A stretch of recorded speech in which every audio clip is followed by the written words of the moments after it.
বাংলাদেশ সেনাবাহিনীর সাবেক প্রধান লেফটেন্যান্ট জেনারেল অবসরপ্রাপ্ত এম হারুন অর রশিদের মরদেহ উদ্ধার করেছে পুলিশ। সোমবার দুপুরে চট্টগ্রাম ক্লাব থেকে মরদেহটি উদ্ধার করা হয় বলে নিশ্চিত করেছেন কোতোয়ালির সহকারী কমিশনার মাহমুদুর রহমান।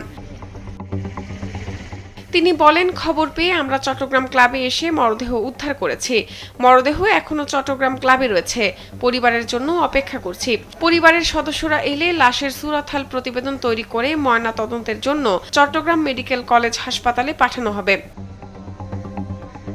জানা যায়, হারুন অর রশিদ 2000 সালের 24 ডিসেম্বর সেনাপ্রধান হন এবং 2002 সালের 16 জুন তিনি অবসরে যান। চাকরি থেকে অবসরের পর হারুন অর রশিদ ডেস্টিনি গ্রুপের সভাপতি হন। গ্রাহকদের কাছ থেকে অর্থ আত্মসাৎ ও অর্থ পাচারের মামলায় সাবেক সেনাপ্রধান হারুনকে কারাগারে যেতে হয়।